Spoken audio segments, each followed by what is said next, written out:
Welcome back to Jerusalem Minute here on JNS TV. My name is Josh Hasten here in the JNS Media Hub, correspondent for JNS News, along with Alex Traiman, the CEO. Alex, has been a very busy week in regard to U.S. Israel relations. We'll start with President Donald Trump issuing a final ultimatum to Hamas, releasing a lengthy statement on his Truth Social media platform. That's after meeting with Israeli hostages.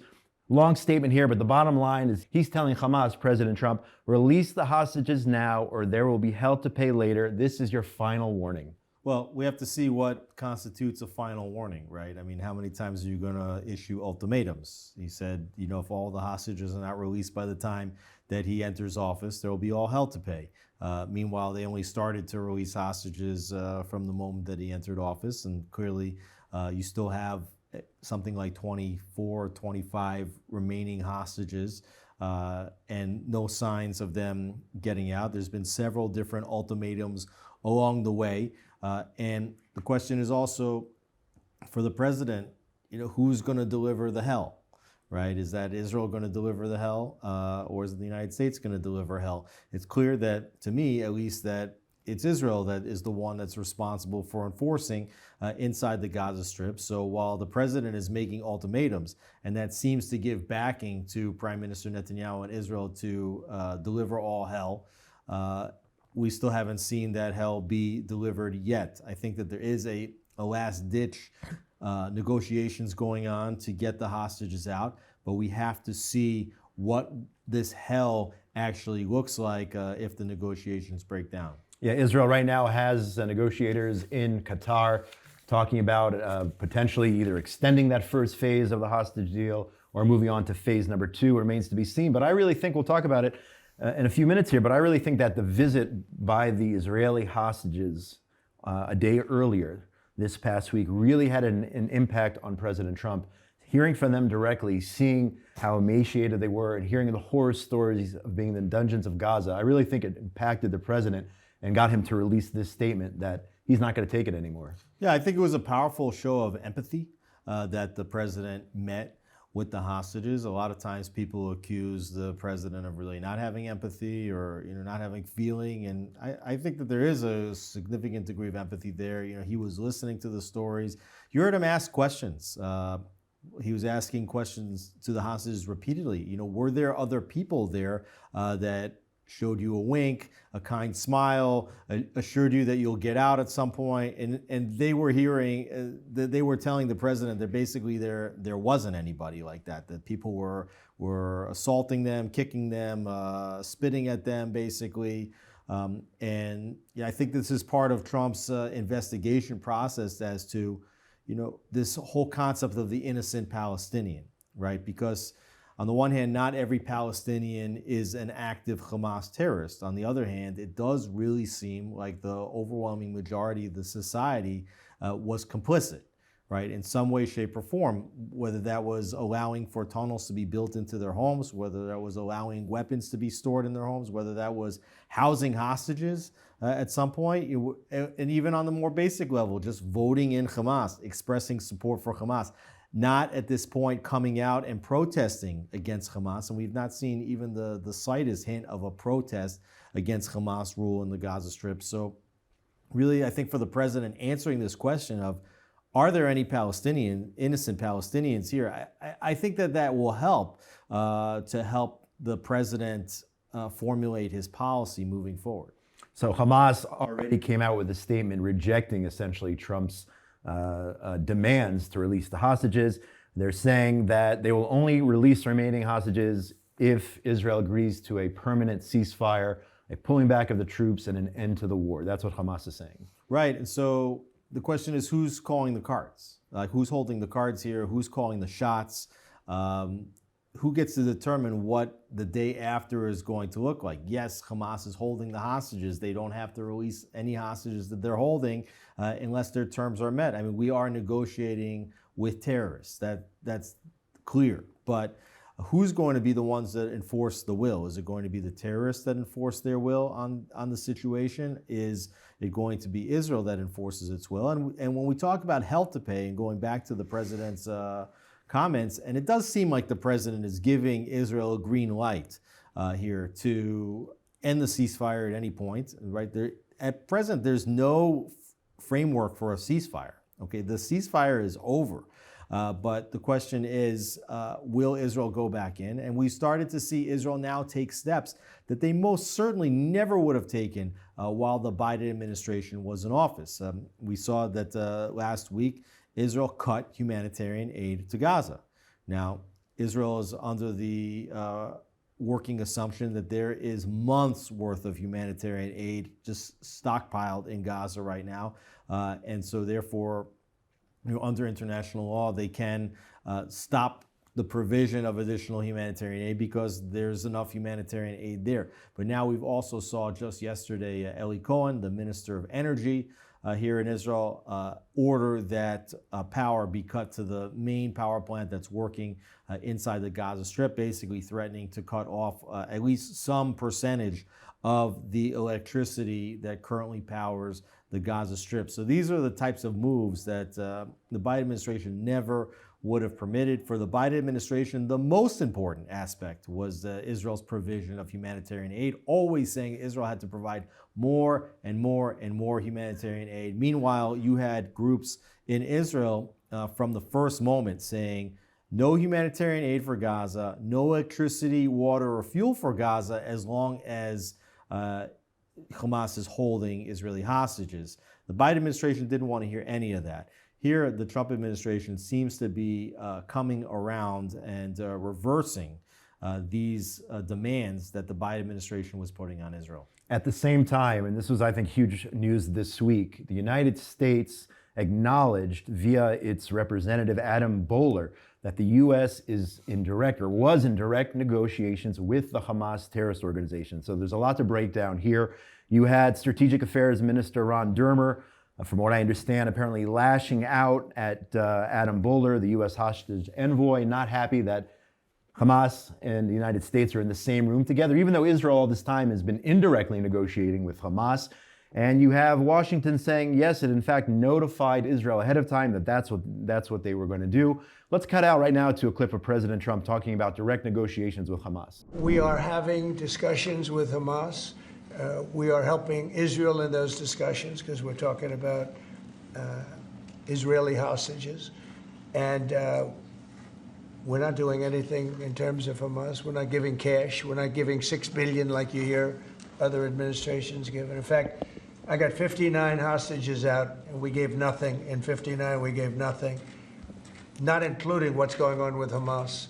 I mean, I consider that something where we're helping Israel for the most part. We had a couple of hostages, as you know. We got a couple of hostages out, American hostages. So there you have the president again, the president of the United States and his envoy there, Adam Boehler, talking about the interests of the United States of America, talking about how they are not representing Israel, they're representing their interests, having direct negotiations with Hamas. And you have former Ambassador Ron Dermer, who's now Strategic Affairs Minister, apparently lashing out, not happy that these negotiations are taking place. Let's break that down. Well, I think the language that you're using is important. I did see that the Times of Israel had a headline saying that Dermer lashed out. And I want to talk about the Times of Israel in a minute. I don't assume that Ron Dermer picked up the phone and lashed out at America, and that's part of something I want to put on the side here for a minute. Adam Boehler said that Dermer called him, expressed concerns. Dermer is really Israel's top diplomat. He was ambassador to the United States for 8 years. He worked with the Obama administration. He worked with the first Trump administration, and as the Minister of Strategic Affairs, he is also the one primarily responsible for handling the U.S. Israel relationship from Israel's side. He's basically the foreign minister to the United States of Israel, reporting directly back to the prime minister. He's also a member of the War Cabinet. He's the one that was negotiating with the Biden administration. So I don't suppose that he's lashing out. I do think that he has, and Adam Boehler has said this, that he has been expressing concerns. And I think that the concerns are making sure that the United States and Israel are fully aware of what the other side is doing at all times, to make sure that there is no perceivable daylight between the U.S. and the Israeli position. So even if one side is doing one thing and another side is doing another, that the enemy cannot perceive that there is a break somewhere or a weak spot in the communication so that they can attack over here instead of over here. It has to be a united front. So I'm pretty certain that this is what Minister Dermer was insistent on. But this question of negotiating with the terrorists, I mean, we've been negotiating with terrorists. Whether you're sending a delegation to Doha to negotiate primarily through the Egyptians and the Qataris, you're still negotiating with Hamas. I mean, the ones that are holding the hostages is Hamas. In one way, shape, or form or the other, you're negotiating with the terrorists. So Trump, it's clear he's been trying to think out of the box, trying to do things that haven't been done before. He had his special envoy for hostages, Adam Bowler, pick up the phone and call Hamas. I think you have to try whatever avenues you can in order to get the result that you want, which is getting these hostages back. So on that note, let's check out a clip of Adam Bowler justifying, he went on a media circuit, basically tour yesterday, justifying the United States talking directly to Hamas. Obviously, there's a lot of widespread reporting that Israel did not like this idea of the U.S. having direct talks with Hamas, that they in fact found out once it was already underway or it had happened. You got a call from Ron Dermer, the head of their strategic affairs. It was described as a very heated phone call. Only you can tell us what actually happened on that call. Why did the U.S. move ahead with these direct talks knowing Israel had objections? And where would you say the relationship is now post the Dermer phone call? I would say that the Israelis were kept informed. I did have a discussion with Ron. Ron raised some concerns, and quite frankly, it's totally fair for Israel to have concerns if we're having direct contacts with Hamas. For all he knows, he doesn't know me. Maybe I would meet them and say, they seem like such nice guys. Let's have beer and chips with them. So I think there was concern.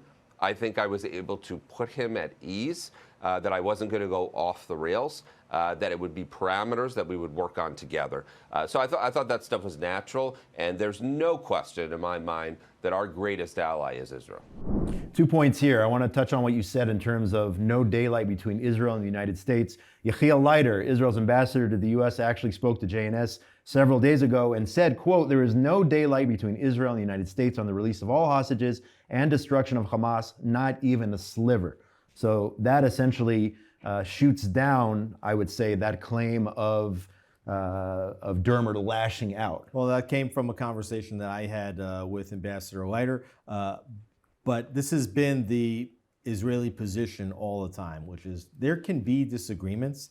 Those disagreements have to be maintained only behind closed doors. When it comes to whatever's going to be in the public, it is very important for all sides to demonstrate that there is not a sliver of difference in policy between the United States and Israel. Again, because if there does appear to be a little bit of a difference in policy, that makes Israel much weaker, right? If it appears as though the United States is backing Israel and everything that Israel is doing, that's a much more complicated position for Hamas and the Qataris and whoever else to fight against, because it's having the backing of the world's greatest superpower, the one that can really affect what will be the future outcomes here. And I think it's also important to talk about what the future outcomes are going to be.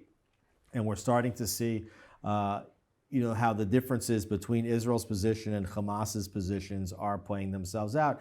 And you have to hope that Adam Bowler understands it. And I was watching that Fox interview, the entire Fox interview, and Bowler talks about what Hamas was looking for. And he called it like a long-term truce, basically that would mean that Hamas would de-arm itself, wouldn't necessarily govern the Strip, but doesn't really talk about Hamas being fully removed. And I think it's very dangerous here what Hamas is proposing. Like this concept of a truce, in Arabic this is called hudna. So this doesn't mean an end of conflict. Hudna means we stop fighting for now, temporary ceasefire. Now temporary can be as long as each side wants it to be. And in the past we've always seen Israel come to some kind of a hudna arrangement with Hamas. And the way Hamas views this concept of hudna is that we'll stop fighting because we see it's no longer in our best interest at this moment to fight.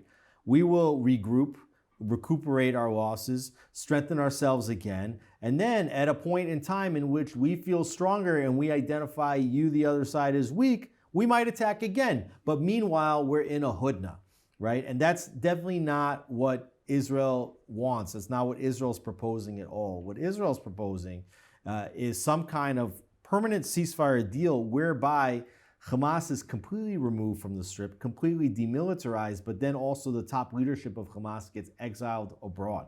Okay, the reason why Hamas would agree to some kind of a hudna, okay, fine, you want to bring in the Palestinian Authority, great. The same way you brought the Palestinian Authority in 2005, we took over for the Palestinian Authority again in 2007. You know, fine, we'll agree to demilitarize now. Find the weapons, good luck. You know, we're hiding them in tunnels and in other places. So we'll say that we're demilitarized. We'll say you bring in the Palestinian Authority or anybody else. But Hamas's goal is to retake over the Gaza Strip. Now, they might realize, okay, in the immediate short term, 6 months, 12 months, 18 months, it's not in their best interest to put that foot forward again and go after control of the Gaza Strip. Israel wants to make sure that Hamas can never again take control of the Gaza Strip. And that's why there was a very interesting post on X by former Ambassador David Friedman, U.S. Ambassador to Israel. He called out the special envoy, Adam Boehler, by name, saying that he's making a mistake, that the United States should not be talking to Hamas directly, saying that Hamas cannot be trusted, not on a hudna, not on a 5-year deal, a 10-year deal, regardless of any deal. He called him out. He said, Boehler, Adam, you have good intentions, but don't think you can get into any sort of meaningful negotiation with Hamas. So that's another position, calling him out directly. That's, you know, understanding the mindset of the Arab world, and something that, you know, if you haven't had experience, you know, studying the Arab world, if you haven't had experience negotiating in the Arab world, and I'm not talking about negotiating for terrorists, you know, you go to the market and the price of, you know, any good, you have to negotiate for. Like, there's no prices written on things like in the store, like in the United States, when you go into the shuk and the Arab market, it's a constant negotiation. If you don't understand the Arabic culture, if you don't understand the negotiation tactics, you're going to get hosed in a negotiation. And I think you could see that David Friedman, who spent a lot of time here and has dealt with Jewish leaders, Arab leaders, helped to negotiate the Abraham Accords, you know, he understands through experience what it means to negotiate with the Arab world. And I, you know, Boehler is new at this. You know, Steve Witkoff new at this, even though Witkoff, you know, has done business dealings with Qatar, which is on the one hand frightening. On the other hand, maybe gives him at least a slight edge up in terms of understanding the negotiating tactics. One thing which I do want to come back to over here is, you know, we talked about, you mentioned it before, you said that according to the Times of Israel, Dermer lashed out. Right. You know, there's been a whole number of headlines, specifically in the Times of Israel, and you know, and I caution people against trusting what they're reading at the Times of Israel and other media outlets that are specifically attempting to sow discord between the Trump administration and the Netanyahu administration, right? So let's say that Dermer calls up Boehler and says, I got some problems with what's going on over here, right? So the Times of Israel, they're getting information from wherever they're getting information from. They're not reporting who they got that information from. They're saying he lashed out. Why are they saying he lashed out? Well, all of a sudden now you see Boehler going on to Fox and doing a circuit trying to clarify what's going on. But what the Times of Israel wants, and what other news outlets want, is to make the Trump administration upset at Israel. Right? And I think that the Trump administration is not upset with Israel right now. I think they want to help Israel as much as possible. For enemies of the prime minister, right, in the Times of Israel, for example, you know, they've made it one of their major agenda items over these last several years to try to undermine the Democratic majority of the prime minister, make Israelis more upset at Netanyahu, and said he'll lose popular support and hopefully they'll replace him. So right now, Netanyahu, what does he have at his back? The support of the Trump administration, right? They see that what Netanyahu was able to accomplish together with the president during the first administration. And they also see that Netanyahu's popularity in the polls has been rising to the extent that, in the last poll that came out by Shlomo Filber, if elections were held today, that the coalition would hold on, and that in direct head-to-head competitions between Netanyahu and Gantz, or Netanyahu and Yair Lapid, who's the head of the opposition, Netanyahu wins by a significant margin. So what they're trying to do is to make the Trump administration upset with Netanyahu. They want Trump to ultimately come out and to say things about Netanyahu that make it look like Netanyahu doesn't necessarily have the president's support anymore.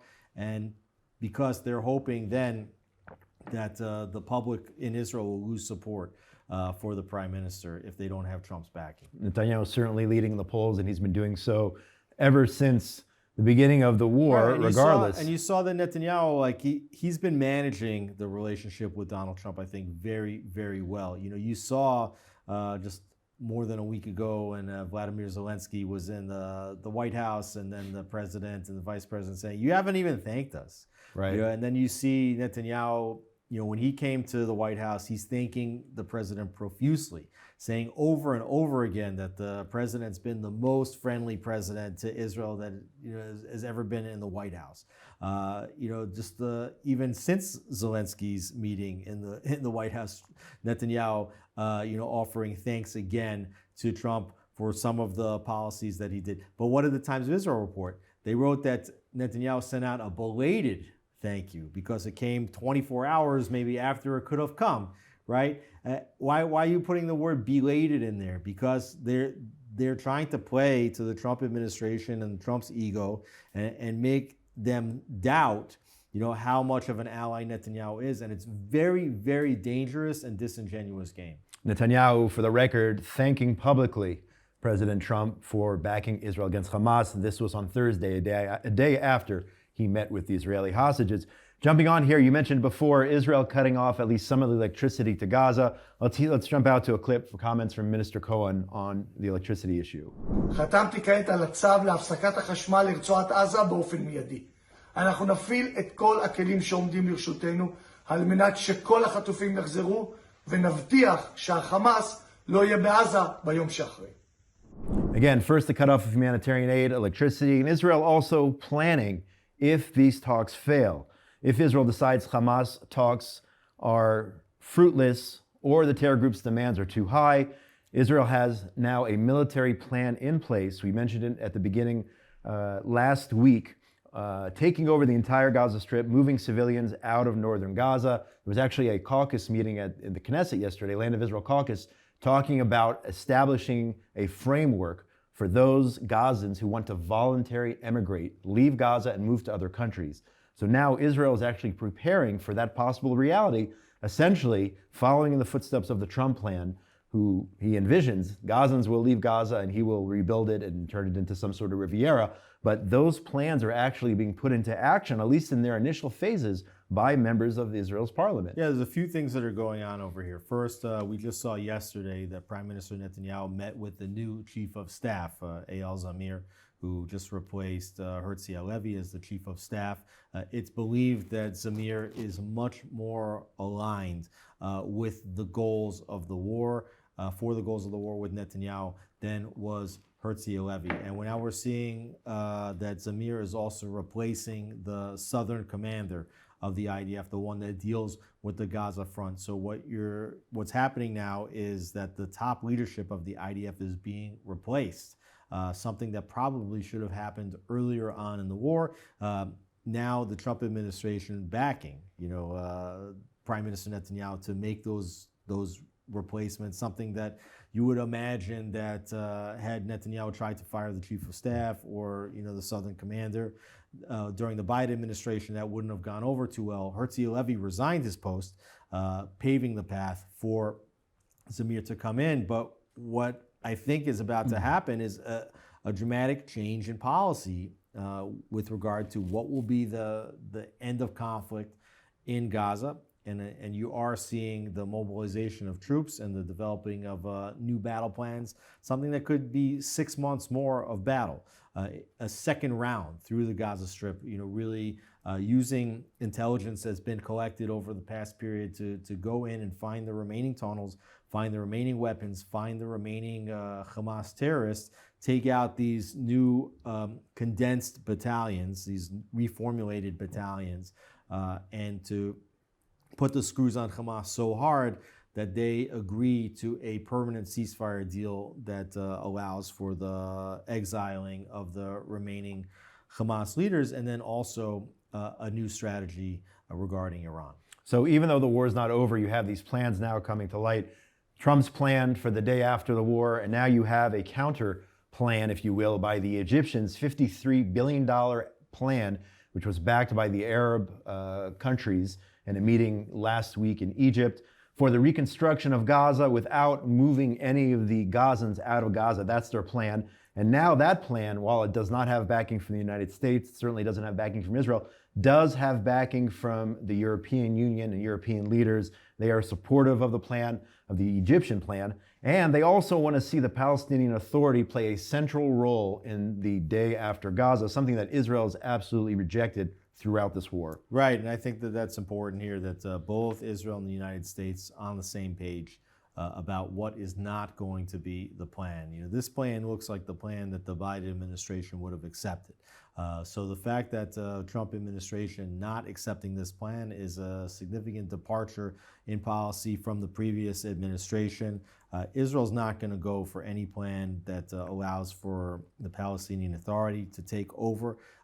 The Palestinian Authority is literally just the flip side of the same coin as Hamas, not to mention that if the Palestinian Authority comes in and takes over, it's going to be infected by or overrun at a certain point by Hamas, and you're just going to have Hamas back in power in the Gaza Strip. So the United States, specifically Israel, want to see something different, you know, whether that's Israeli control, whether that's American control, whether that's some international control, but they don't want the Palestinians to be rewarded with the ability to rebuild the Strip. Why should the Palestinians who committed the worst massacre in Israeli history now be rewarded with tens of billions of dollars and a second chance, so to speak? You know, there needs to be no second chances after what happened on October 7th. But Josh, what you mentioned here about Israel making plans, obviously it would be easiest and best if Gazans could simply be escorted through the southern border into Egypt, at least those that want to leave. But Egypt has been basically putting a veto on any plan to allow masses of Gazans to leave the Strip. And fortifying their border even fortifying stronger. the border, right? They've even moved military into the Sinai Peninsula, which, as we've spoken about in the past, is a violation of the peace treaty between Israel and Egypt in order to threaten the lives of Palestinians that come across, and also threaten Israel to say, don't blast this border open, we're not going to tolerate it.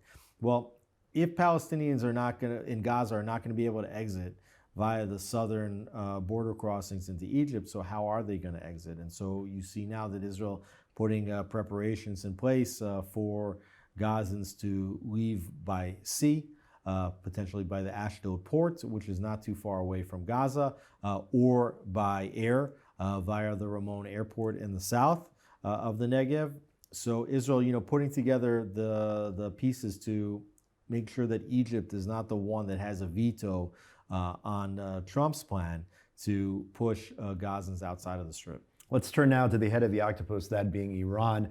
President Trump this past week was asked if the United States, we're not even talking about Israel, if the U.S. perhaps would take military action against Iran's nuclear program if the Islamic Republic does not strike a deal, because the president is saying he prefers to negotiate with Iran. He sent a letter to Khamenei saying he wants to negotiate. He prefers that over taking military action, yet that is not off the table. Let's listen to President Trump. We're down to final strokes with Iran. That's going to be an interesting time. And we'll see what happens. But we're down to the final moments. We're at final moments. You can't let them have a nuclear weapon. We have a situation with Iran that something's going to happen very soon. Very, very soon. You'll be talking about that pretty soon, I guess. And hopefully we can have a peace deal. I'm not speaking out of strength or weakness. I'm just saying I'd rather see a peace deal than the other, but the other will solve the problem. Again, in regard to the letter, President Trump went on Fox Business this past Thursday, saying that he sent a letter to the head of the Iranian regime. Let's jump out one more time to President Trump. I've written him a letter saying, I hope you're going to negotiate, because if we have to go in militarily, it's going to be a terrible thing for them. You wrote a letter to the Khomeini? Yes. The leader? When did you send the letter? Yesterday. And you said you better negotiate, or we want you to negotiate? I didn't say you better. I said, Okay. I hope you're going to negotiate, because it's going to be a lot better for Iran. And I think they want to get that letter. The other alternative is we have to do something, because you can't let them have a nuclear weapon. Tehran already responding, saying they will not be bullied by the United States over its nuclear program. Supreme Leader Ali Khamenei said on Saturday in response again to that letter. They've already rejected basically President Trump's desire, at least, to open a negotiation with them. And I guess President Trump will perhaps take a strong stand if the Iranians are not willing to even sit down with him. Well, 10 years ago, the way people looked at the Iranian nuclear program and that threat was you have to engage in a three-step process. The first is diplomacy. If diplomacy doesn't work, you move towards economic sanctions. If economic sanctions don't work, then you have to have a viable military threat.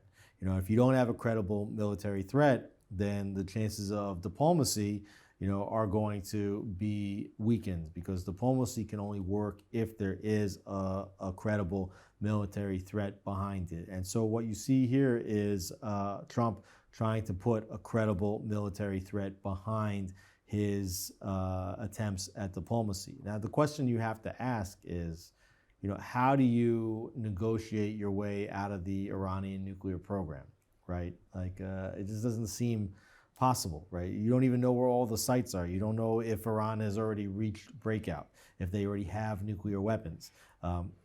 So I'm not certain exactly how you negotiate with them, how diplomacy can work. I'm also not sure how sanctions can work at this point, because just a couple of years ago, in the last 4 years, there was reduced sanctions on Iran.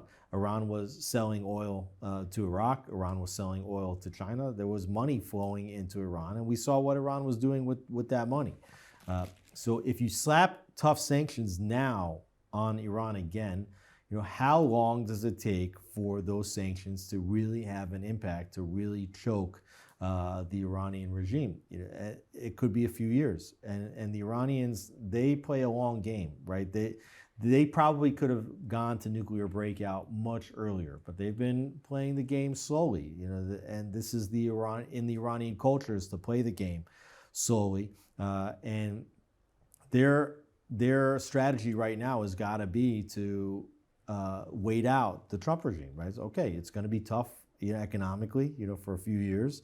We'll just wait it out, and then hopefully there will be another regime inside the United States, and then they'll be able to just continue building or going to the nuclear breakout, right? So how long will it take for these sanctions to work? And what red lines do there need to be before a military threat becomes a reality, right? If it was pre-October 7th and you just had this kind of general steady continuing to move closer to nuclear breakout, that it wouldn't necessarily, it's like the slow boil.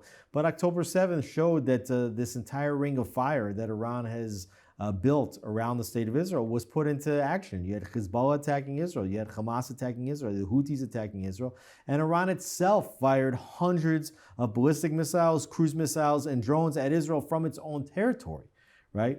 And the only reason why there wasn't a massive retaliation is because the Biden administration held Israel's hands back and didn't allow it to retaliate in the way that should have been fitting for all of this malign activity and attacks directly on Israel. So, what are you waiting for? And why are you giving the Iranians an off-ramp at this point after what they've done? It would seem to me that the time to attack Iran is now. Right, that the red lines have all been crossed and an attack needs to happen. Trump certainly talking tough with Hamas and now talking tough with Iran even if he's giving them a chance, perhaps, to go to the negotiating table. I want to turn our attention now to Syria, okay? And this is maybe, call it my soapbox or whatnot. You have the you have the new Syrian regime there.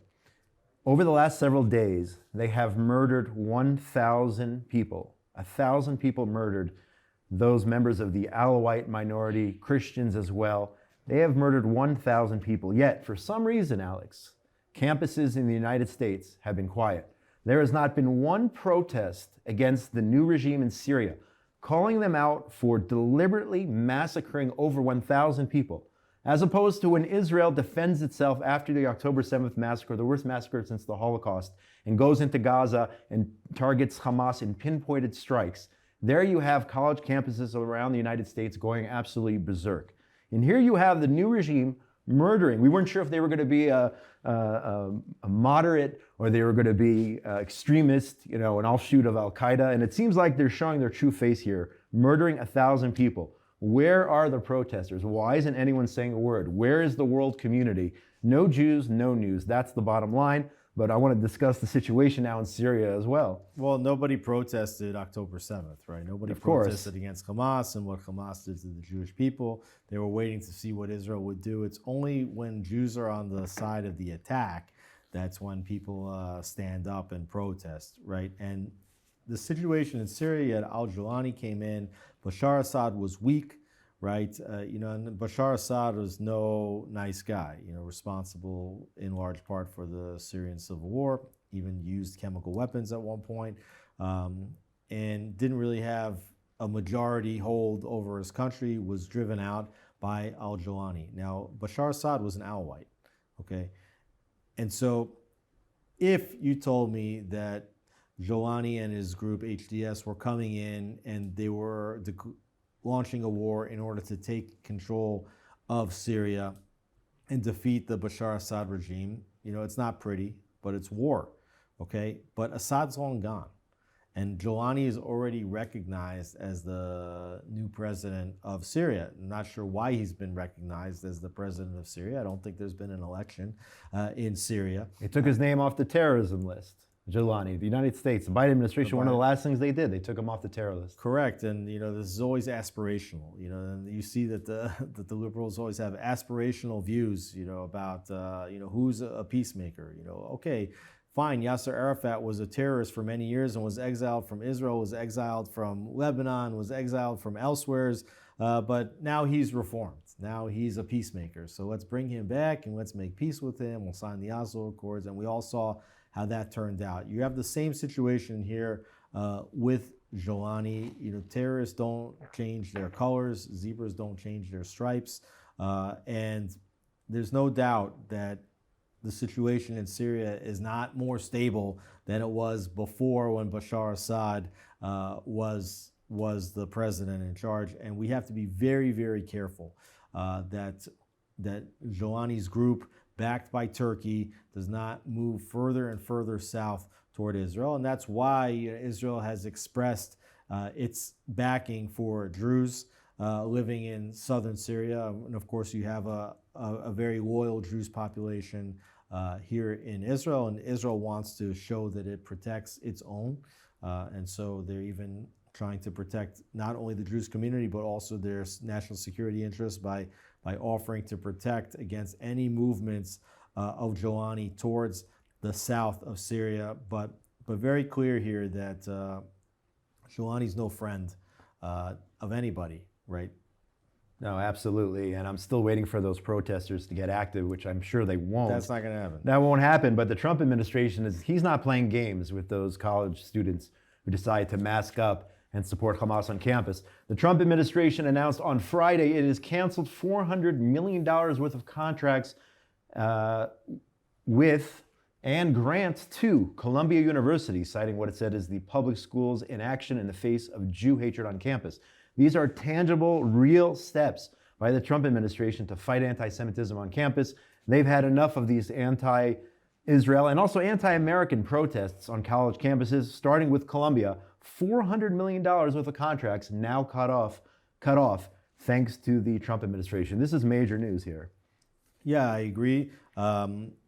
what we saw on the college campuses was the complete breakdown of the educational system, and it was pervasive. It wasn't just Columbia. You had the situation which Elise Stefanik, who's now been appointed as the ambassador designate to the United Nations, calling out the presidents of the major universities, including Harvard and Penn and Columbia,